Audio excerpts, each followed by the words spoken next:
Good morning students. आज हमारा topic है डाइलेक्ट्रिक्स। आज हमारा टॉपिक है dielectrics. When dielectric is placed in external electric field, polarization. Students, आज ये सब और इसके अलावा बहुत कुछ हम इस वीडियो में पढ़ेंगे और ये सब का सब बहुत इंपॉर्टेंट है। स्टूडेंट्स, सबसे पहले डाइलेक्ट्रिक्स।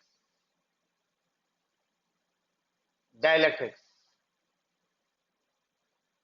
डाइलेक्ट्रिक्स का मतलब टू।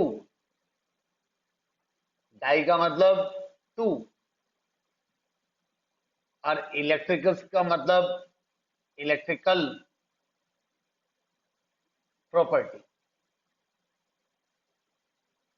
यानी डाइलेक्ट्रिक्स क्या होती हैं? जिनकी इनकी दो इलेक्ट्रिकल प्रॉपर्टी होती है। पहली property, they are insulator. They are insulator and not have free electrons. Not have free electrons as in conductor. As in conductor. They are insulator. पहली property. They are insulator. They behave. Second है, they behave as conductor. They behave as conductor. They behave as conductor. पहली property है they are insulator. They are insulator और दूसरी property है they behave as conductor when placed in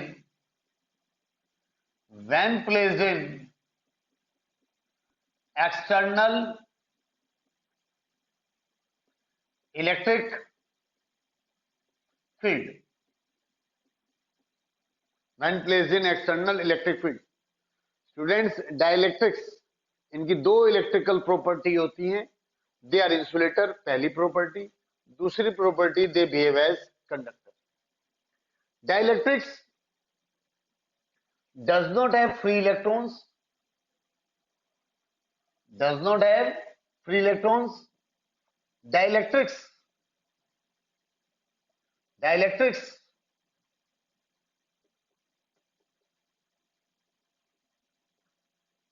not allow flow of charges. Dielectrics not allow flow of charges. Dielectric not allow electricity. Dielectric not allow electricity. Dielectric allow electric field. Electric field effect हम अभी discuss करेंगे इसको। Dielectric not allow flow of charges, dielectric not allow electricity, dielectric allow electric field, dielectric allow electric field effect. और dielectric के example हैं, बहुत सारे example हैं। कुछ कॉमन एग्जाम्पल, गिलास, माइका, पैराफिन वैक्स, ये सब इसके एग्जाम्पल हैं। तो इस तरह से ये क्या होते हैं स्टूडेंट्स, डाइलेक्ट्रिक्स होते हैं। लेकिन डाइलेक्ट्रिक्स टू टाइप के होते हैं, आइए पढ़ते हैं। Dielectrics, two type of dielectrics, क्या क्या होते हैं, टाइप ऑफ इलेक्ट्रिक्स क्या क्या होते हैं, आइए। टाइप ऑफ डाइलेक्ट्रिक्स,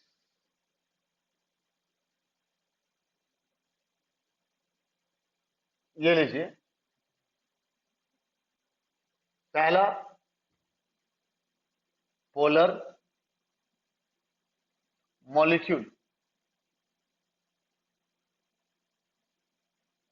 दूसरा non polar molecule. Polar molecule in which center of gravity of positive charge does not coincide with center of gravity of negative charge।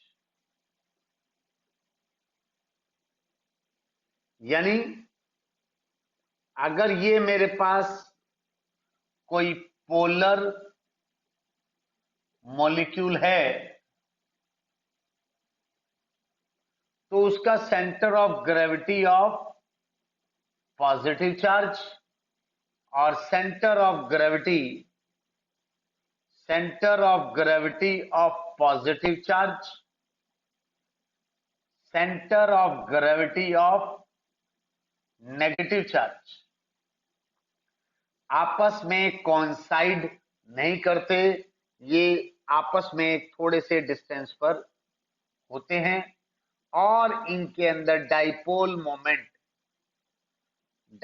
Moment की डायरेक्शन माइनस से plus की ओर होती है। They have polar molecule have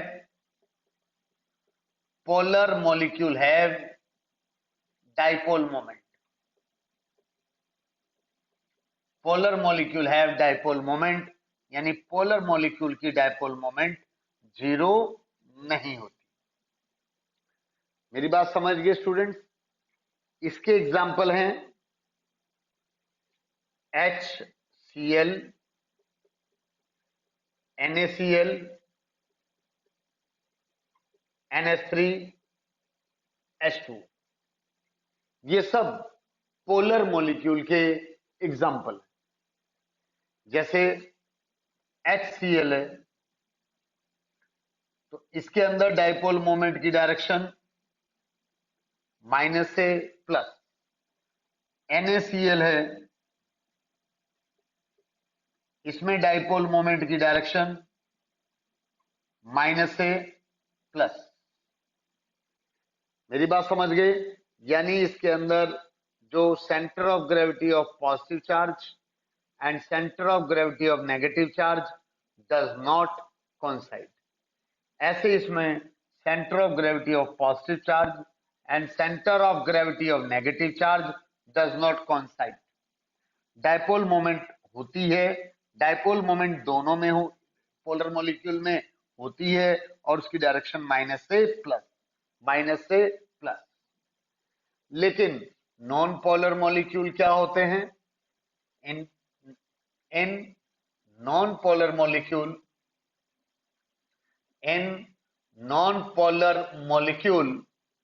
center of gravity of positive charge coincide with center of gravity of negative charge। कहने का मतलब है ये मेरे पास नॉन पोलर मॉलिक्यूल और इस नॉन पोलर मॉलिक्यूल में जो प्लस है और जो माइनस है यानी centre of gravity of positive charge and centre of gravity of negative charge क्या करते हैं, कॉन्साइड करते हैं। क्या करते हैं, कॉन्साइड करते हैं। इनके बीच का जो सेपरेशन है, centre of gravity of positive charge और centre of gravity of negative charge, इन दोनों के बीच का जो सेपरेशन है वो 0 होता है। तो नॉन पोलर मॉलिक्यूल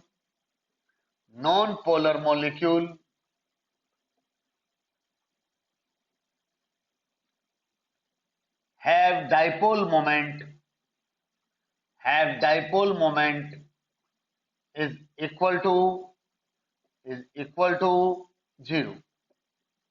क्या होती है, नॉन पोलर मॉलिक्यूल की जो डाइपोल मोमेंट होती है वो क्या होती है, 0 होती है। स्टूडेंट्स, तीसरा पॉइंट है, यानी इसकी डाइपोल मोमेंट क्या होती है, 0। तीसरा पॉइंट है इसके एग्जाम्पल। स्टूडेंट्स, इसके एग्जाम्पल में CO2 H2, आपको पता है C plus O minus O minus, dipole moment की डायरेक्शन क्या होगी, माइनस से प्लस। यहां पर भी डाइपोल मोमेंट की डायरेक्शन क्या होगी, माइनस से प्लस। तो इन दोनों का सेंटर ऑफ ग्रेविटी कहां लाई करेगा, यहां लाई करेगा। यानी centre of gravity of positive charge and centre of gravity of negative charge कॉन्साइड। तो ये क्या बन गया, this is non polar molecule. ये क्या बन गया हमारे पास, नॉन पोलर मॉलिक्यूल। और ये भी क्या है, नॉन पोलर मॉलिक्यूल। ये एग्जांपल हो गई।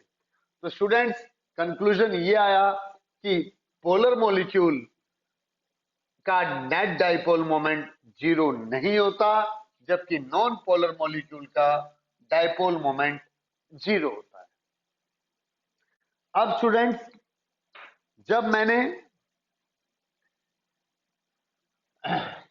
इन डाइलेक्ट्रिक्स को, यानी जब पोलर मॉलिक्यूल और नॉन पोलर मॉलिक्यूल, पहले नॉन पोलर मॉलिक्यूल को रखेंगे, that is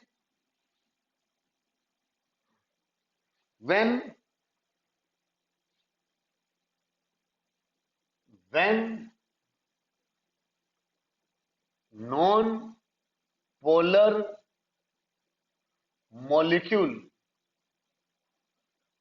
non-polar molecule is placed in external electric field,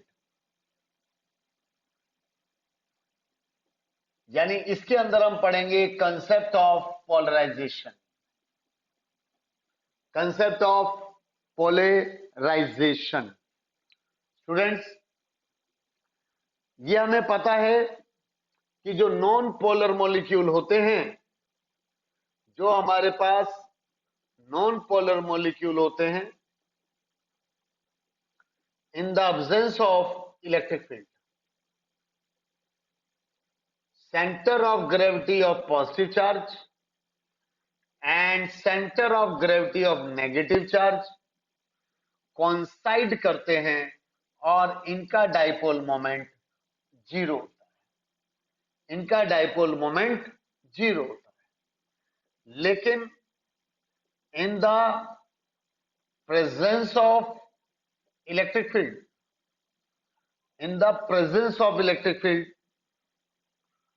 जब हमने इसको नॉन पोलर मॉलिक्यूल को, जब इस नॉन पोलर मॉलिक्यूल को यहां रखते हैं, तो ये जो माइनस है प्लस की तरफ, और प्लस जो है माइनस की तरफ, माइनस प्लस की तरफ और प्लस माइनस की तरफ स्ट्रेच हो जाता है। That is centre of gravity of negative charge, centre of gravity of positive charge separate हो जाते हैं। यहां पर ये कोइंसाइड कर रहे थे, यहां पर ये कोइंसाइड नहीं कर रहे। यानी जब non polar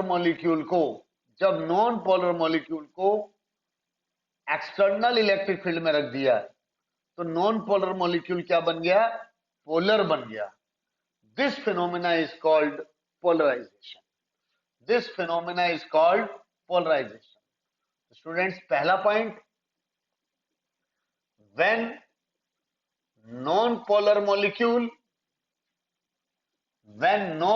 molecule is placed in external electric field, it becomes polar. This phenomena is called polarization. This phenomena is called polarization.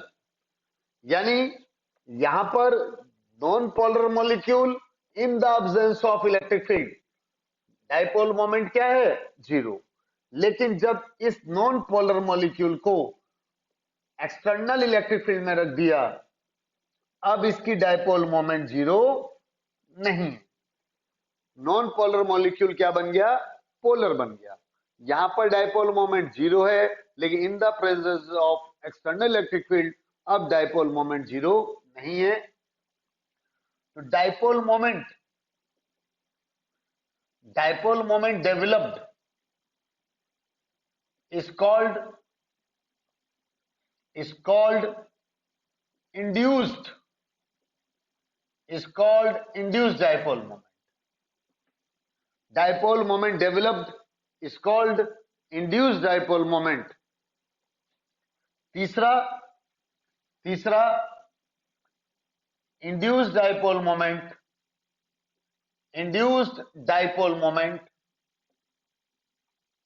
depends on external electric field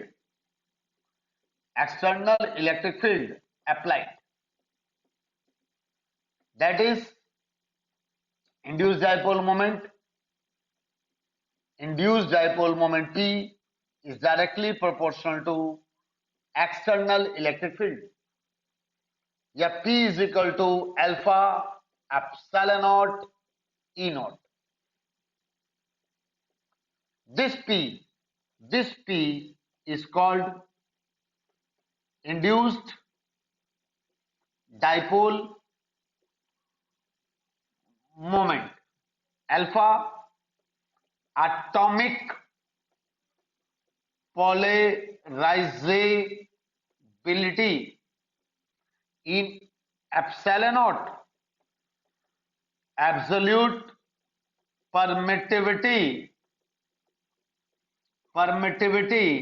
in free space. मेरी बात समझिए students, यहां पर जो alpha atomic polarisability है वो अलग अलग एटम्स के लिए इसकी वैल्यू अलग अलग होती है, जबकि epsilon not absolute permittivity in free space हम पिछले वीडियो में पढ़ चुके हैं, इसकी वैल्यू कांस्टेंट होती है। स्टूडेंट्स, ये तो था जब नॉन पोलर मॉलिक्यूल को हम एक्सटर्नल इलेक्ट्रिक फील्ड में रखते हैं, लेकिन जब हम पोलर मॉलिक्यूल को यानी जब हम पोलर मॉलिक्यूल को, ये लीजिए, जब हमने पोलर मॉलिक्यूल को एक्सटर्नल इलेक्ट्रिक फील्ड में रखा,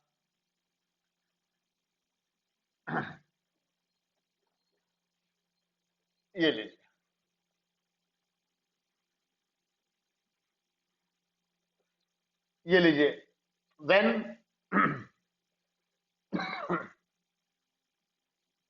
when डाइलेक्ट्रिक, और डाइलेक्ट्रिक के अंदर क्या है? Polar molecule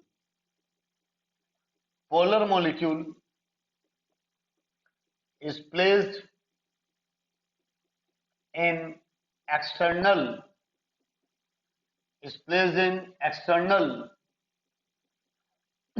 electric field,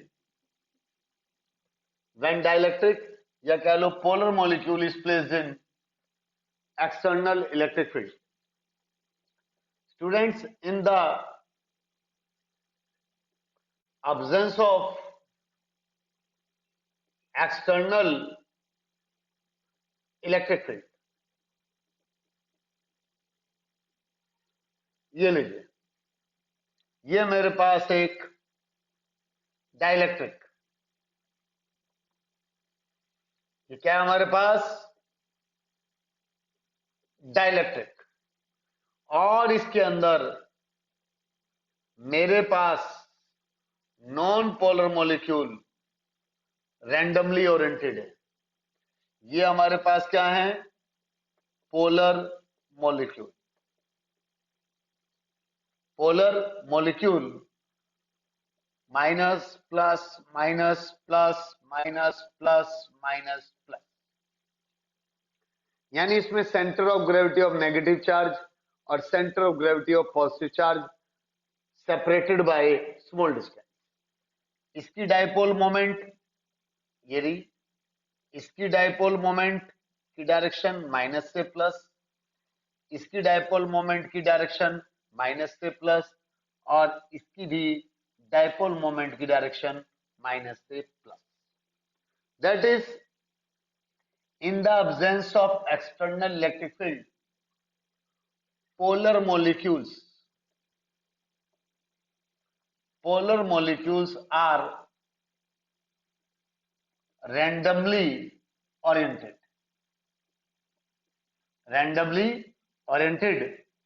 such that net dipole moment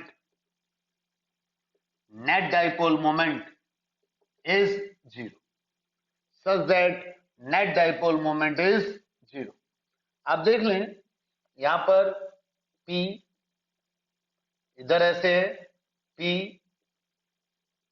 P और ये भी P, यानी डाइपोल्स इस तरह से ओरिएंटेड हैं कि डाइपोल मोमेंट एक वेक्टर क्वांटिटी है।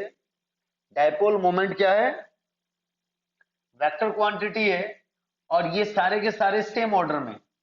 जब सेम ऑर्डर में है तो नेट डाइपोल मोमेंट क्या होगा, नेट डाइपोल मोमेंट इनका क्या होगा, जीरो।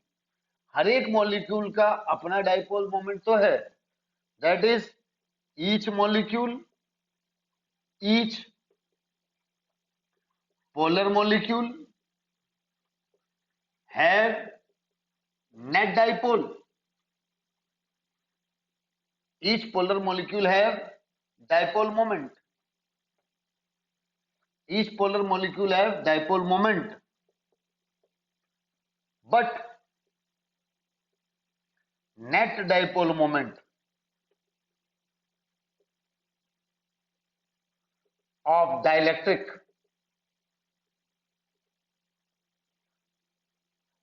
is zero. नेट क्या है, जीरो। क्लियर हो गया स्टूडेंट्स? अब क्या हुआ, ये कंसेप्ट क्लियर है कि किस तरह से हर एक पोलर मॉलिक्यूल की डाइपोल मोमेंट तो है, लेकिन वो इस तरह से ओरिएंटेड है कि इनका नेट डाइपोल मोमेंट क्या है, जीरो है। मेरी बात समझ गए? लेकिन when placed in external electric field, जब इसको एक्सटर्नल इलेक्ट्रिक फील्ड में रख दिया, ये लीजिए, जब इसको एक्सटर्नल इलेक्ट्रिक फील्ड में रख दिया,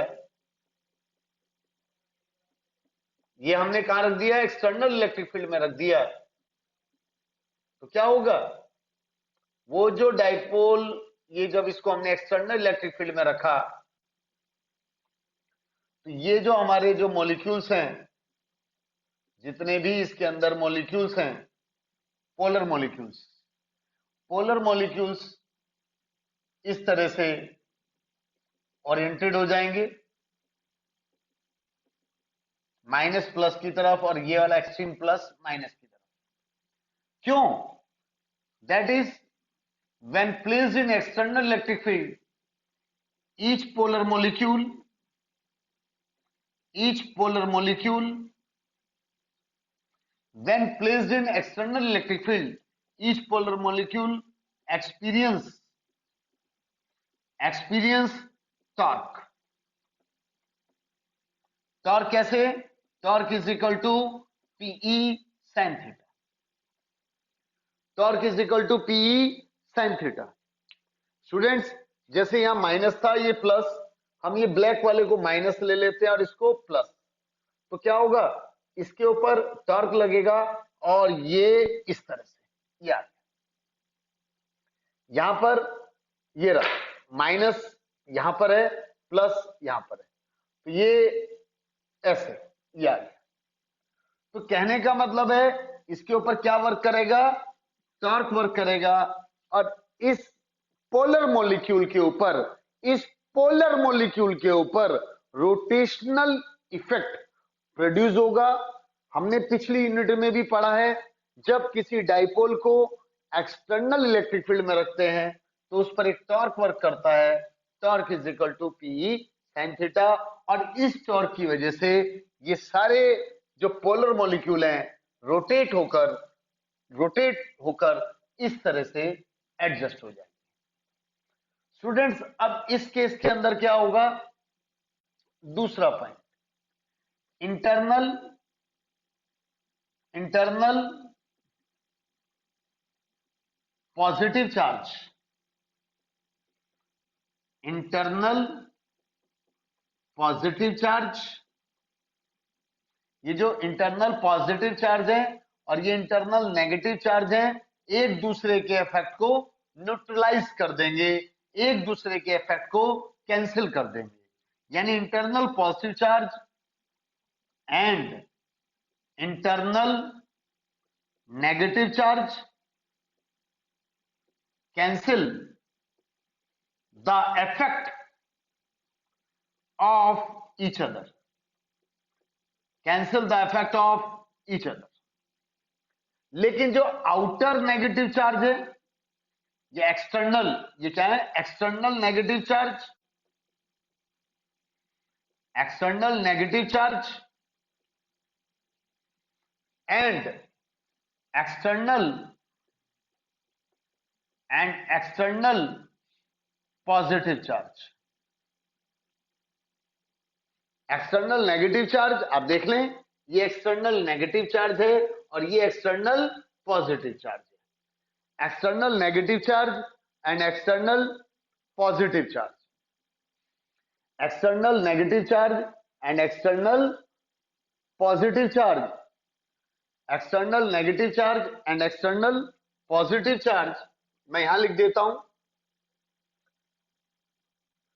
स्टूडेंट्स. देखो, इसके अंदर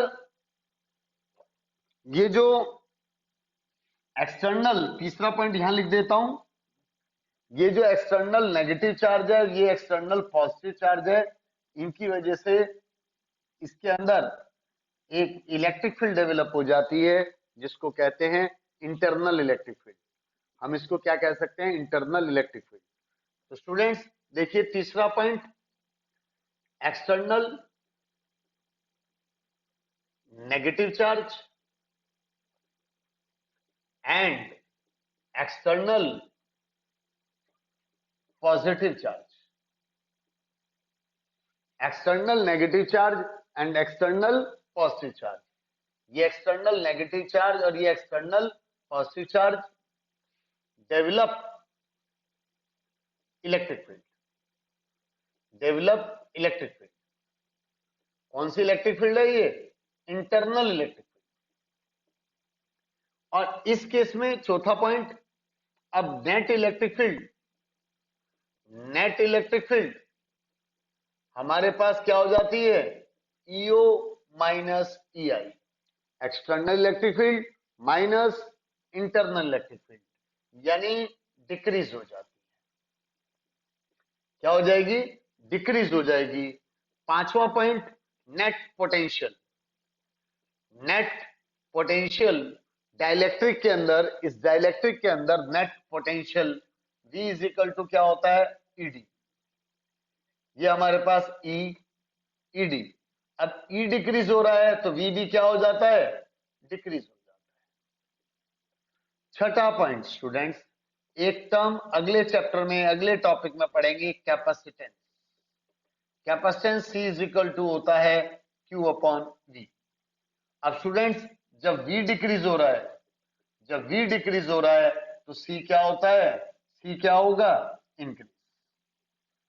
C क्या होगा, इंक्रीज हो जाएगा।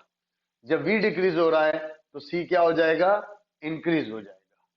सातवां पॉइंट स्टूडेंट्स, इस केस में dielectric constant, dielectric constant K is equal to होता है applied electric field upon net electric field, net electric field, यानी K is equal to E naught. Net electric field हमारे पास कितनी है, आप देख लें, नेट इलेक्ट्रिक फील्ड कितनी है, ईओ माइनस ई आई। यानी इस केस में डाइलेक्ट्रिक कांस्टेंट का फॉर्मूला ये है, अगर if EO is equal to 10 newton per coulomb, E I is equal to 4 newton per coulomb. अगर ईओ 10 न्यूटन पर कूलम है, ई आई 4 न्यूटन पर कूलम है, यानी ये हमारे पास 10 न्यूटन पर कूलम है और ये 4 न्यूटन पर कूलम है, तब हमारे पास जो K होगा, K हमारे पास कितना होगा, 10 divided by 10 minus 4, 10 divided by 10 minus 4, यानी 10 बाय 6, 5 बाय 3। K की वैल्यू तब क्या होगी, 5 बाय 3, और हमें पता भी है K की वैल्यू या तो 1 होती है, वी नो दैट K की वैल्यू या तो 1 होती है या 1 से बड़ी होती है।